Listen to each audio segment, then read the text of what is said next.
출애굽기 2장. 한 레위 집안 남자가 한 레위 집안 여자를 아내로 맞이했다. 그 여자가 임신하여 아들을 낳았는데 그 아들을 보니 무척 잘생긴 아이였다. 여자는 아들을 3달 동안 숨겨 키웠다. 하지만 여자는 아들을 더는 숨겨 키울 수 없었기에 갈대로 엮은 상자를 구해 거기에 역청과 송진을 칠했다. 여자는 아들을 그 상자에 담아 나일 강가의 갈대숲 사이에 놓아두었다. 그 아이의 누이는 자기 동생에게 무슨 일이 일어날까 걱정이 되어 멀리서 그 아이를 지켜보고 있었다.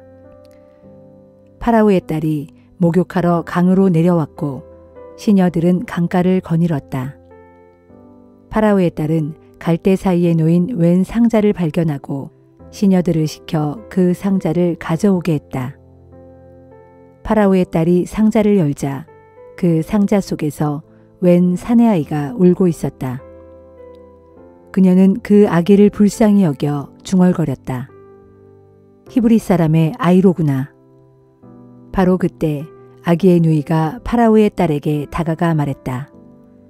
제가 가서 이 아이에게 젖을 먹여줄 히브리 유모를 구해올까요? 파라오의 딸이 그 아기의 누이에게 대답했다.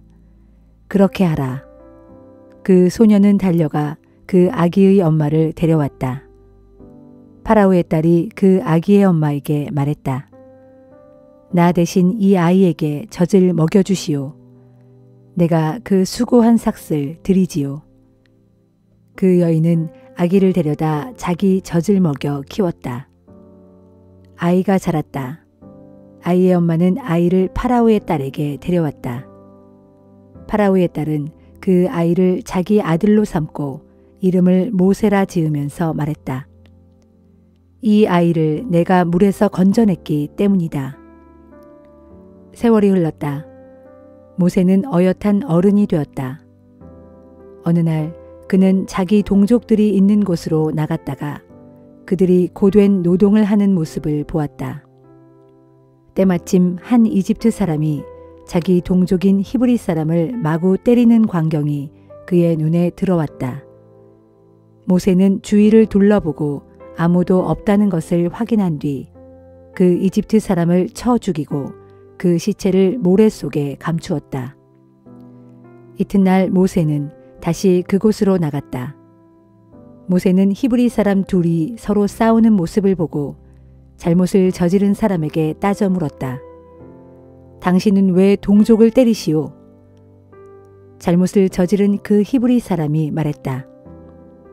당신이 우리의 지도자요? 재판관이요? 당신은 지난번엔 이집트 사람을 때려 죽이더니 이제는 나도 그렇게 죽일 참이요? 모세는 겁이 나서 중얼거렸다. 그 일이 다 알려지게 되었구나. 큰일이다. 파라오는 그 소식을 전해 듣고 모세를 죽이려 들었다.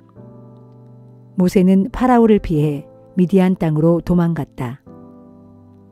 어느 날 모세가 우물가에 앉아 쉬고 있을 때였다. 미디안 땅의 제사장에게는 7 딸들이 있었다. 그 딸들이 자기 아버지의 양떼에게 물을 먹이러 모세가 앉아있는 우물가로 와서 구유통에 물을 채웠다. 그때 다른 양치기 몇이 그 우물가로 왔다. 그들은 그 7 딸들을 쫓아내려 했다. 그러자 모세는 자리에서 일어나 그 딸들을 편들어 양떼에게 물을 먹였다. 그 딸들이 아버지 르우엘에게로 돌아갔다. 르우엘이 물었다. 너희가 오늘은 왜 이렇게들 일찍 돌아왔느냐? 딸들이 대답했다. 웬 양치기들이 나타나 우리가 양떼에게 물을 먹이지 못하도록 방해했어요. 그때 우물가에 있던 어떤 이집트 사람이 우리를 구해 주었어요. 그 사람은 우리를 위해 물을 길어 양떼에게 먹여주기까지 했어요. 아버지가 딸들에게 물었다. 그 사람은 지금 어디 있느냐? 너희는 그분을 왜 이리로 모셔오지 않았느냐? 그분에게 음식이라도 대접해야 하지 않겠느냐? 모세는 그들과 함께 지내는데 기꺼이 동의했다. 르우엘은 자기 딸 십보라를 모세에게 주어 둘을 결혼시켰다. 십보라가 아들을 낳았다. 모세는 그 아들의 이름을 게르솜이라 지으면서 말했다. 내가 낯선 땅에서 나그네가 되었구나. 세월이 흘렀다. 모세를 죽이려 들었던 이집트 왕이 세상을 떠났다. 이스라엘 백성들은 강제 노동의 고통에 시달리며 울부짖었다. 그들의 울부짖음이 하나님께 사무쳤다. 하나님께서 이스라엘 백성들의 신음소리를 들으시고 아브라함과 이삭과 야곱과 맺은 언약을 기억하셨다. 하나님께서 이스라엘 백성들을 굽어 살피셨다.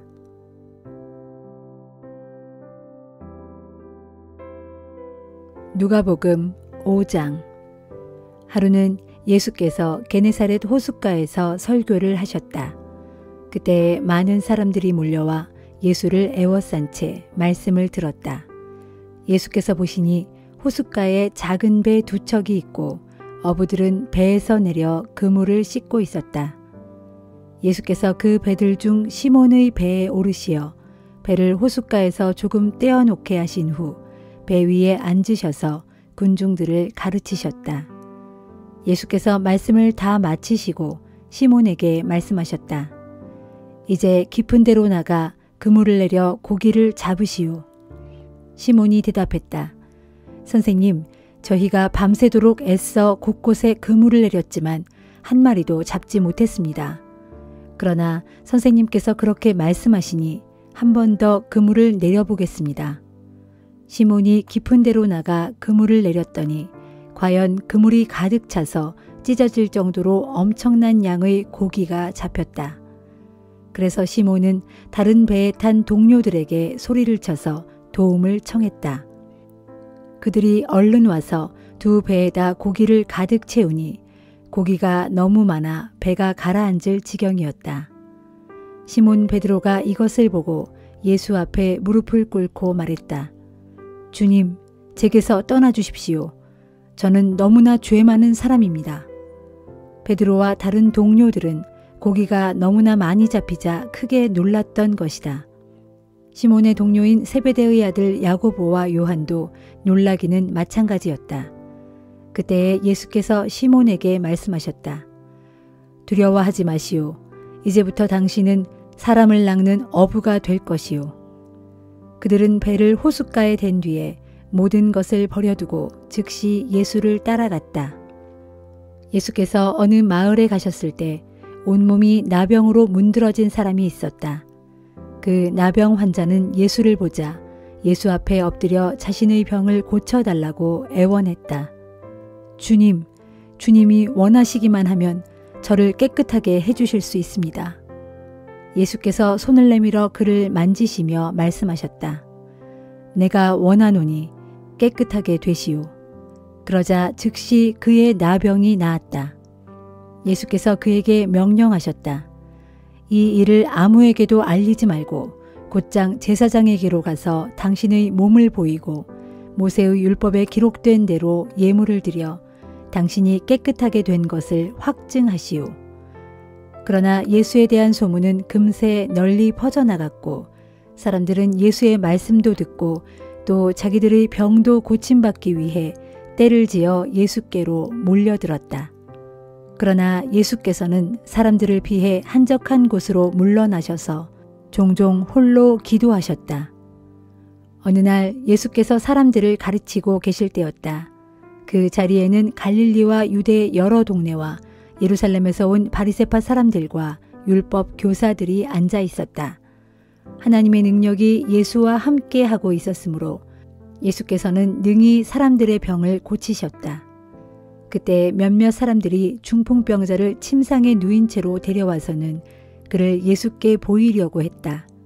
하지만 사람들이 너무도 많아 그들을 해치고 예수께로 나아갈 수가 없게 되자 그들은 지붕 위로 올라가 지붕의 기와를 벗겨내고 그 중풍병자를 침상에 누인 채 예수 앞에 달아내렸다. 예수께서 그들의 믿음을 보시고 그 중풍병자에게 말씀하셨다. 이 사람아, 당신의 죄가 용서받았소. 그러자 바리새파 사람들과 율법 교사들이 서로 수군거렸다. 아니 저렇게 하나님을 모독하는 말을 함부로 하다니 저 사람이 도대체 누구란 말인가? 하나님 외에 누가 사람의 죄를 용서할 수 있단 말인가? 예수께서 그들의 생각을 아시고 그들에게 말씀하셨다. 당신들은 왜 그런 마음을 품고 있소? 당신의 죄가 용서받았소 하고 말하는 것과 일어나 걸어가시오 하고 말하는 것 중에 어느 쪽이 말하기가 더 쉽겠소? 그러나 당신들은 인자가 땅 위에서 죄를 용서할 권세를 가지고 있음을 알아야 하오. 내가 그것을 보여주겠소. 그러고서 예수께서 그 중풍병자를 향해 말씀하셨다. 내가 당신에게 말하겠소. 당신은 일어나 침상을 들고 당신 집으로 가시오. 그러자 모든 사람들이 지켜보는 가운데 그 중풍병자가 벌떡 일어나 자기 침상을 들고 하나님을 찬양하며 자기 집으로 돌아갔다. 사람들은 모두 큰 놀라움과 두려움에 사로잡혀 하나님을 찬양하며 말했다. 오늘 우리가 정말 굉장한 일을 보았다. 그 후 예수께서 마을을 떠나오시다가 레위라는 이름을 가진 세리가 세관에 앉아 있는 것을 보시고 그에게 말씀하셨다. 나를 따라오시오. 그러자 레위는 자리에서 일어나 모든 것을 버려둔 채 즉시 예수를 따랐다. 레위는 예수를 위해 자기 집에서 큰 잔치를 베풀었다. 레위의 동료들인 세리들을 비롯하여 많은 사람들이 그 잔치에 참석하여 다 함께 한자리에 앉아서 먹고 마셨다. 그러자 바리새파 사람들과 율법 교사들이 예수의 제자들을 비방했다. 당신들은 어찌하여 세리들이나 죄인들과 어울려 함께 먹고 마시는 것이요? 그 말을 듣고 예수께서 그들에게 말씀하셨다. 건강한 사람에게는 의사가 필요하지 않소. 그러나 병든 사람에게는 의사가 필요하오. 나는 의인들을 부르러 이 땅에 온 것이 아니라 죄인들을 불러 회개시키려고 왔소. 사람들이 예수께 말했다. 세례 요한의 제자들은 자주 금식하면서 기도하고 바리새파 제자들 역시도 그렇게 합니다. 그런데 당신의 제자들은 왜 금식하지 않고 먹고 마시기만 합니까? 예수께서 대답하셨다. 당신들은 결혼잔치에 온 신랑의 친구들에게 금식을 시킬 수 있소? 하지만 신랑이 죽임을 당할 날이 올 것인데 그때에는 그들도 금식을 할 것이오. 예수께서 다시 비유를 들어 그들에게 말씀하셨다. 낡은 옷을 기우려고 새 옷에서 1000조각을 베어내는 사람은 없소. 그러면 새 옷이 못쓰게 될 뿐만 아니라 낡은 옷에도 새 1000조각이 어울리지 않기 때문이요. 또한 새 포도주를 낡은 가죽 부대에 담는 사람도 없소. 그렇게 하면 낡은 가죽 부대가 터져서 포도주가 다 쏟아지고 부대도 버리게 될 것이기 때문이요. 새 포도주는 새 부대에 담아야 하오. 묵은 포도주를 마신 사람은 새 포도주를 원하지 않소. 묵은 것이 좋다는 것을 누구나 다 알기 때문이요.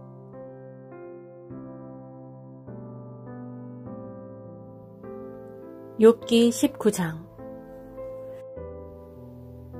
빌닷의 말이 끝나자 욥이 대답했다. 자네들은 언제까지 그렇게 내 영혼을 괴롭힐 참인가? 언제까지 그렇게 아픈 말로 내 마음을 갈기 찢어 놓을 셈인가? 자네들은 10번이나 나를 비난했네. 자네들은 나를 그렇게 의심하고 비난하며 몰아쳐 놓고도 조금도 부끄러워하지 않는군. 내가 정말 무슨 잘못을 저질렀다 하더라도 그것은 어디까지나 내 허물일 뿐일세. 자네들이 나보다 더 낫다고 생각하고 내가 수치와 모욕을 당하는 것이 마땅하다고 주장할지라도 나를 거꾸러뜨려 이 지경으로 만들어 놓으신 분은 하나님이시네. 오직 하나님께서 자신의 그물로 나를 내리덮쳐 에워싸신 것이라네. 보라, 내가 아무리 억울하다 하고 부르짖어도 아무런 답변도 없고 내가 아무리 살려달라 하고 큰 소리로 부르짖어도 공정한 처분을 기대할 수 없네. 그분께서 몸소 내 앞길을 막으시니 내가 어찌 한치인들 앞으로 나갈 수 있겠는가. 그분께서 친히 내 길에 어두움을 깔아놓으시니 내가 어찌 한 발인들 앞으로 움직일 수 있겠는가. 그분께서 내 영예를 발가벗기시고 내 머리에서 왕관을 벗겨버리셨다네. 그분께서 사방에서 나를 마구 치시니 이 몸이 쓰러질 수밖에 더 있겠는가. 나무가 뿌리째 뽑히듯 내 소망도 송두리째 뽑히고 말았다네. 그분께서 나에게 분노를 바라시고 나를 마치 원수처럼 대하셨네. 그분의 군대가 한꺼번에 몰려와서 내 집의 사방 주위에 진을 쳐 포위하셨네. 이보게들, 하나님께서는 내 형제들도 내게서 모두 떠나가게 하시고 나와 가까웠던 주변 사람들도 내게서 다들 등을 돌리게 하셨네. 그렇게 내 친척들도 다 떠나버렸고 내 친구들도 나를 까맣게 잊어버렸네. 내 집에 살던 사람들과 내 집의 여종들까지도 나를 낯선 사람처럼 여겨서 마치 생판 모르는 이방인 대하듯 한다네. 내가 내 종을 불러도 대답조차 하지 않으니 도리어 내가 내 입으로 종에게 애걸하는 셈이 되어버렸네. 그뿐만이 아니네. 내 안에는 심지어 내가 숨쉬는 것조차 마음에 거슬리는 모양이고 내 형제들도 이런 내 몰골이 아주 역겨운 모양이야. 어린 것들조차도 나를 멸시하고 내가 나타나면 나를 조롱하기 일쑤라네. 내가 내 속을 털어놓던 내 가까운 친구들도 이제는 나를 꺼려하고 내가 사랑하던 사람들도 하나같이 모두 나에게서 등을 돌린다네. 내 몰골을 보게나 나는 뼈와 가죽밖에 남지 않았고 잇몸으로 겨우 연명하는 신세가 되었다네. 이복의 친구들, 그러니 자네들만이라도 나를 불쌍히 여겨주게나. 나를 더 이상 구박하지 말고 제발 불쌍히 여겨주게나. 하나님께 사정없이 두들겨 맞은 이 몸이 불쌍하지도 않은가. 그런데 어찌하여 자네들은 마치 하나님께서 하시듯 나를 이토록 핍박하고 못살게 구는가. 내 몸이 이 꼴인데도 아직도 충분치 않다는 것인가. 누군가 내가 하는 말을 기록해 준다면 좋으련만. 내 말이 종이 두루마리에 기록될 수 있다면 좋으련만. 철필로 나판 위에 새겨지거나 바위 위에 영원히 새겨질 수 있다면 좋으련만. 그러나 나는 확신하고 있다네. 나를 이 사망의 구렁텅이에서 건져주실 나의 구원자는 정녕 살아계시고 언제나 그분께서 나를 변호해 주시기 위해 이 땅에 우뚝 서시리라는 것을 나는 분명히 알고 있다네. 내가 죽어 내 육체, 내 살 가죽이 다 썩은 뒤에라도 이 몸은 결국 하나님을 뵙게 될 걸세.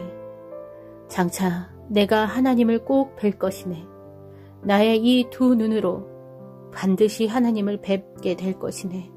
그때 분명 하나님이 내게 낯설지 않을 것이네. 그 열망으로 내 가슴이 타는 듯 하는구나.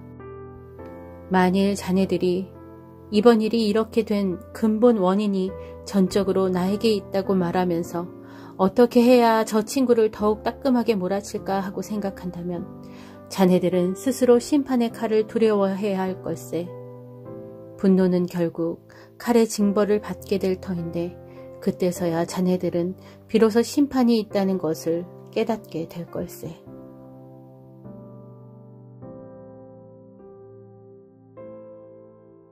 고린도전서 6장. 여러분 사이에 어떤 다툼이 생겼을 때 왜 그 일의 옳고 그름을 신도들 앞에서 가리려 하지 않고 세상 법정에 맡기려고 하십니까?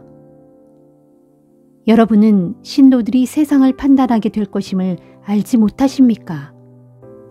이처럼 세상이 여러분에게 판단을 받아야 마땅할 터인데 어째서 여러분이 여러분 사이의 사소한 분쟁조차 판단할 능력이 없단 말입니까? 심지어 여러분은 천사들조차도 우리가 판단하게 될 것임을 알지 못합니까? 그럴진대 하물며 이 세상에 속한 일을 여러분이 어째서 감당할 수 없단 말입니까? 그런데도 여러분 사이에 생긴 사소한 분쟁거리를 놓고 어찌하여 여러분은 교회가 하찮게 여기는 세상 사람들을 여러분의 재판관으로 세운단 말입니까? 지금 내가 이 말을 하는 것은 여러분을 부끄럽게 하려는 것입니다. 도대체 교회 안에는 신도들 사이에 이런 분쟁을 해결할 만한 지혜로운 사람이 한 사람도 없단 말입니까? 그래서 신자가 같은 신자인 믿음의 형제에 맞서 서로 고소하고 더욱이 믿지 않는 세상 사람들의 법정 앞에서 시시비비를 가린단 말입니까? 여러분끼리 서로 고소하는 것 자체가 신자인 여러분에게는 이미 패배인 줄을 왜 모르십니까? 형제에게 억울한 일을 당하거든 손해보는 셈 치고 그냥 달게 받아들이십시오. 차라리 그냥 속아주십시오. 그런데 그러기는커녕 여러분은 스스로 불의를 행하면서 속여 빼앗습니다. 그것도 교우들에게 그렇게 행하고 있습니다. 그런 짓을 행하는 자들은 하나님의 나라를 상속받지 못한다는 것을 여러분은 알지 못합니까? 스스로 착각하지 마십시오. 성적으로 문란한 자들, 우상 숭배자들, 간음하는 자들, 남창 노릇을 하는 자들, 동성 연애를 하는 자들, 도둑질하는 자들, 탐욕을 부리는 자들, 술꾼들, 남을 헐뜯는 자들, 그리고 다른 사람을 속여 사기를 치는 자들은 결코 하나님의 나라를 상속받을 수 없습니다. 여러분 중에도 이런 사람들이 더러 있었습니다. 그러나 여러분 대다수는 우리 주 예수 그리스도의 이름으로 또 우리 하나님의 성령으로 죄 씻음을 받아 거룩하게 되었고 의롭게 되었습니다. 나에게는 모든 것이 다 허용되어 있습니다. 하지만 모든 것이 다 유익한 것은 아닙니다. 나에게는 모든 것이 다 허용되어 있습니다. 하지만 나는 아무 것에도 얽매이지 않을 것입니다. 음식은 배를 채우기 위해 있고 배는 음식으로 채워지기 위해 있습니다. 하지만 하나님께서는 음식도 배도 둘 다 모두 없애버리실 것입니다.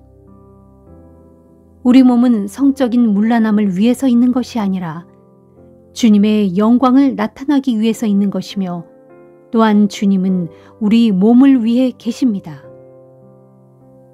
하나님께서 우리 주 예수를 죽은 자들 가운데서 살리셨으니 그분의 권능으로 우리 역시 죽은 자들 가운데서 살리실 것입니다. 여러분은 여러분의 몸이 그리스도의 지체라는 것을 알지 못합니까? 그러할진대 그리스도의 지체인 여러분이 창녀와 몸을 섞음으로써 창녀의 지체가 되게 해서야 되겠습니까? 절대로 그럴 수 없습니다. 창녀와 몸을 섞으면 그 사람은 창녀와 한 몸이 되어버린다는 것을 왜 알지 못한단 말입니까? 성경에 보면 두 사람이 결합하여 한 몸이 될 것이다 라는 말씀이 있습니다. 그러나 여러분이 자기 자신을 주께 바침으로써 주와 합한다면 여러분은 주와 한 영이 됩니다. 그러므로 성적으로 방탕해서는 결코 안 됩니다. 세상의 다른 모든 죄는 몸 밖에서 저질러지는 것이지만 성적인 음행의 죄는 자기 몸에게 죄를 짓는 것입니다. 여러분의 몸은 성령의 집입니다. 즉, 여러분 안에는 하나님께로부터 주어진 성령이 상주하고 계시는 바, 곧 성령의 집인 것입니다. 여러분의 몸은 여러분 자신의 것이 아닙니다.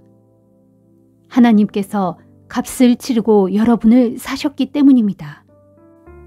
그러므로 여러분은 모쪼록 여러분의 몸으로 하나님께 영광을 돌리십시오.